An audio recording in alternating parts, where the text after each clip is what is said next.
Good evening, everybody. I hope I'm loud and clear. So today we are going to have a short discussion on how to be a referral magnet.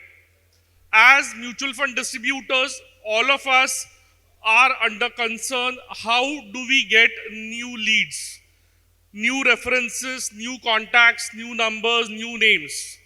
Now, the short presentation is going to cover that exactly, right? So let's start our discussion on how to become a good referral magnet.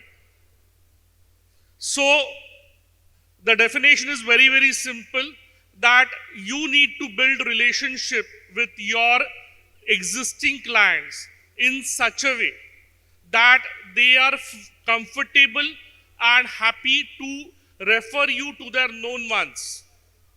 Now understand, you may be having a good relationship with somebody, but that may not ensure that that person is comfortable referring you. And that is exactly what we'll look at it today. So what you need to offer is value-added services. If I'm going to offer only mutual funds or life insurance or health insurance or a combination of this, that is not going to work. I need to provide additional services as well. Something like succession planning, estate planning, financial planning, and obviously international taxation. Because a lot of people in Kerala who have money have either relatives or contacts abroad also. And if you're going to look at that and going to tap on that potential, I need to know something around this. Now the point is that you may not be masters of all of these things, and you are not expected to be also. What is expected is very, very clear, that you liaison with people who are masters in this and use their services for your clients. It will still be a very good value-add service to your existing clientele. Focus on family as a unit. Now, if I ask you as an audience, what is your AUM? Individually, you'll be able to tell me. If I ask you what is your SIP book, you'll be able to tell me. If I ask you what's an active SIP per month, you'll be able to tell me. Now I change the question and ask you, how many families are you serving? Do you have the answer upfront with you? Maybe yes, maybe no. I go one step further and I ask you, what is your deepening ratio in the families? What is deepening ratio? There are 10 members in the family. I have 2 members as my client. It means my penetration or a deepening ratio is 20%. Now, just understand, we are hunting outside for clients. If we tap on the potential of our clients' natural market, then it will work wonders for us, right? So, this is equally important again. Now, let me ask you one more question here. Rather, 2 more questions. If I ask you, what is the relationship of you with your client on a 10-point scale? 10 being the highest, 1 being the lowest, you will say that for the important clients, it's around 8 to 10, right? Agree, everybody? Now, I change the question and I ask, for those same clients, what is your relationship with their children? Now, just understand, if you are not able to engage with the children, grown-up children of your clientele, then tomorrow when they take up the reins, the financial control of the family through either business or profession or normally also, why will they engage with you? They don't have any contacts with you. So the moment your existing client stops earning, stops investing, your business is over. That shouldn't be the case. So ensure that whenever you discuss, you include family members, at least for your important clients.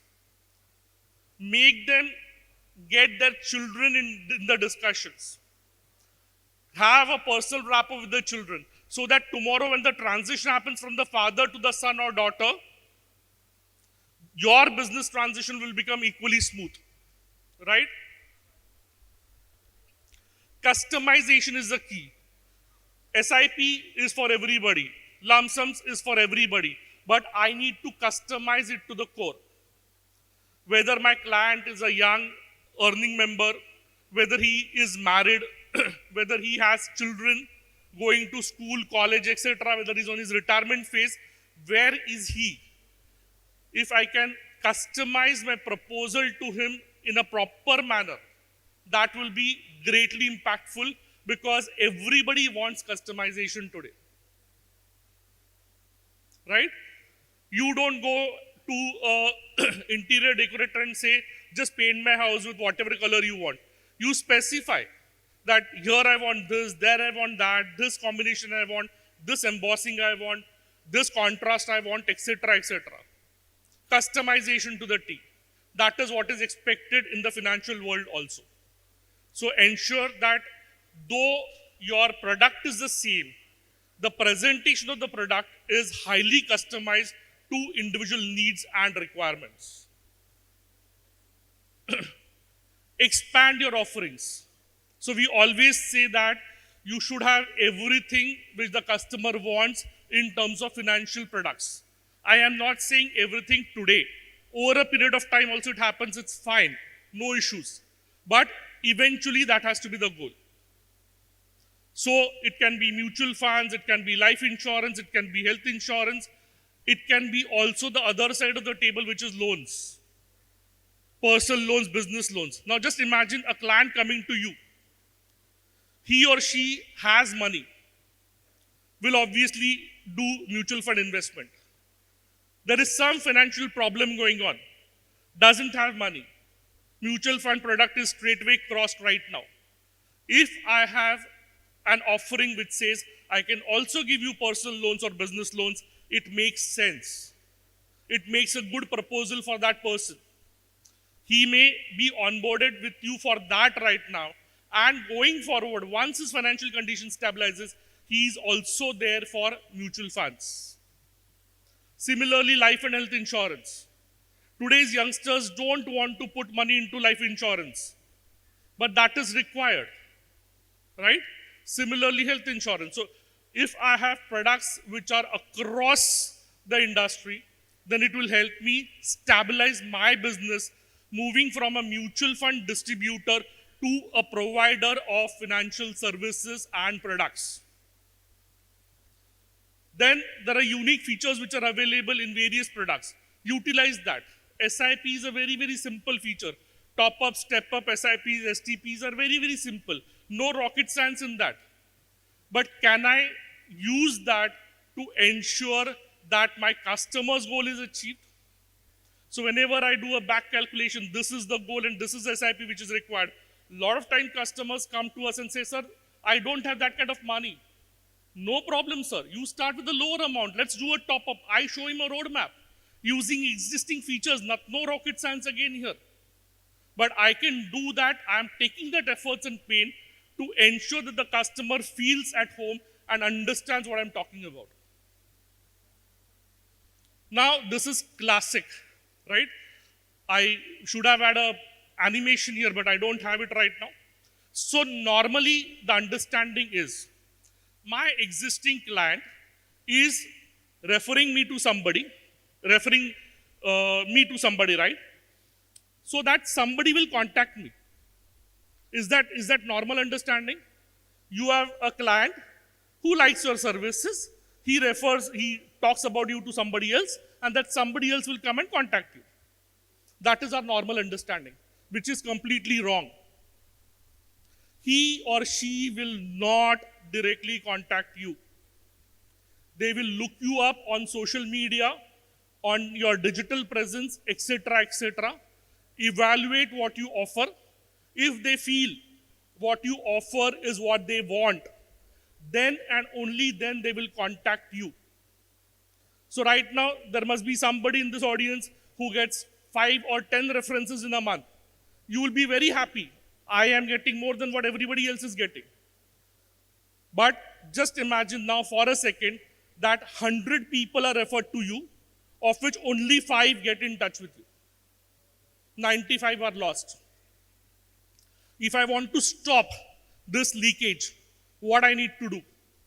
I need to ensure a good social media presence. I need to ensure a good digital presence. I need to ensure consistency across these platforms. I need to ensure that I have identified my target segment and my communication goes in that direction. For example, if I'm talking, considering my target audience as doctors in Kerala, not the MBBS ones, but the MD ones and the specialized ones, etc., etc. So somebody speaks to a doctor friend of his, giving my reference. That doctor goes on my social media platforms, goes on my digital presence platforms, checks me out. He sees that I am a financial advisor giving services to everybody around the world. To the business class, to the salaried class, to the students, to the retired people, everybody. So he feels I am not niche for him. I am a general practitioner, not a specialist. He probably will not even contact me. He wants to get in touch with a good financial advisor who understands the problems and issues of doctors and is currently servicing doctors.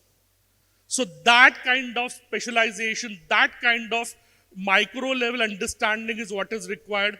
And this is when we talk about the leakage in terms of referencing, this is exactly what happens. Okay? Now, it is not only important to offer products to people and to offer after-sales service. It is equally important to spend quality time with your customers. Now, because of my profile, I travel pan-India and I see in a lot of small locations. I come from Mumbai. Mumbai, this is not possible. But in a lot of locations, I see this practice happening where an MFD invites his cream clients to his residence for breakfast or for lunch. Similarly, the clients also do that with the MFD. Now just understand, earlier your relationship was purely transactional. Now that has changed and it has become a family relationship. What will happen to the level of business? So try doing this here also. It may completely change the profile of your business and it will definitely change the relationship levels between you and your existing clients.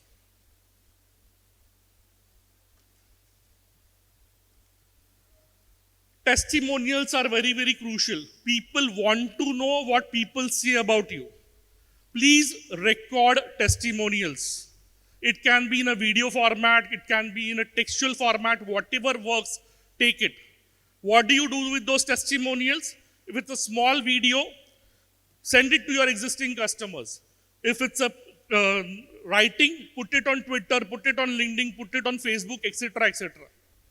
The more positively your people will talk about you, the more receptive your other customers will be towards you. So testimonials play a very, very crucial role.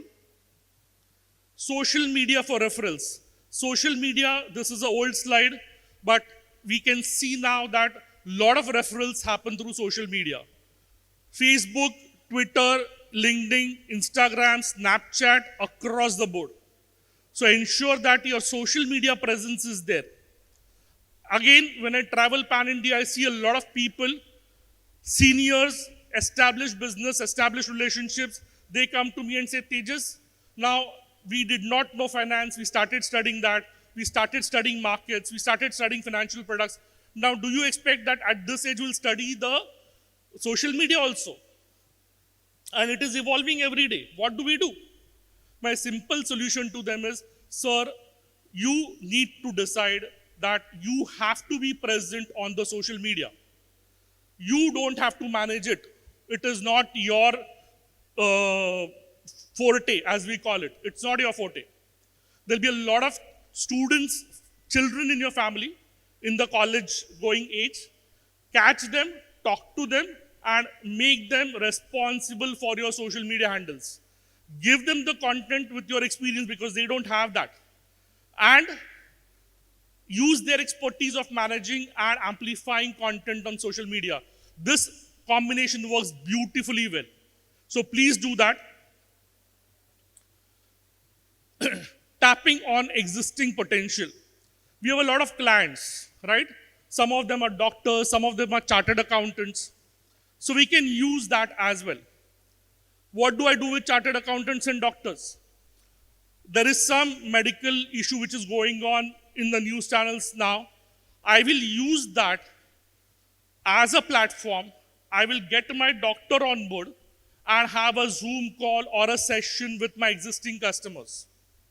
Advantage is double. One, the doctor gets a platform to speak to so many people on your behalf. He's thrilled. He's your customer for life. Second, the clients, existing and prospective both, they are hearing markets and products continuously. You are giving them a different value add that will be remembered always. Similar, chartered accountants. There are changes which happen in the during the budget. Okay, people don't understand it so much. If you can have a quick call with your esteemed clients through a chartered accountant speaking on your behalf, it will make a great thing.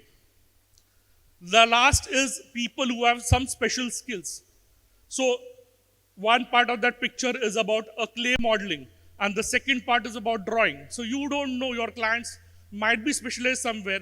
You could use their expertise to do engagement activities for clients and for their family members and children. Be a part of organizations. So I'm glad that you're a part of this organization here, and I hope you, all of you, will be present with your colleagues also in the next event, Ignite 2025. So be a part of such organizations, be a part of such events that will keep you ignited and motivated to go forward, right? So that's it from my side. Thank you so much for your time. Thank you so much, sir. That was really an eye-opener as to how referrals could work for you. Can we have Mr. Richie Varghese to kindly come forward? And in the meantime, we would like to invite on stage, along with Mr. Rakesh Ramakrishnan, Vice President, Kerala Head of Kotak AMC, Mr. Krivesh, Senior Manager, Kotak AMC Cochin, and Mr. Akshay, Manager, Cochin.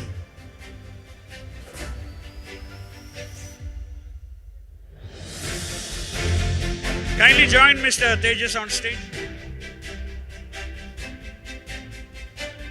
We will be having the lucky draw by Kotak now. Can we have the lucky draw box on the stage, please? Tejas ji, please pick one lucky number.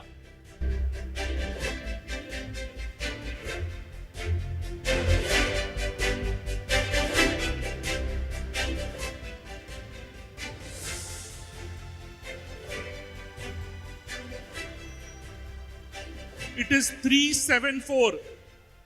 374. First call. 374. Second call. The person should be inside this hall. 374, please come running.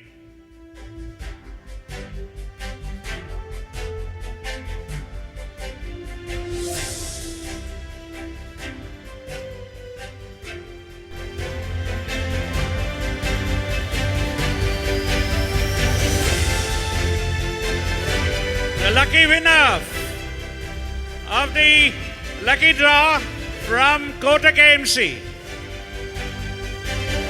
Thank you, sir. Can we have Mr. Richie Varghese to hand over a token of our love and appreciation to Tejas ji?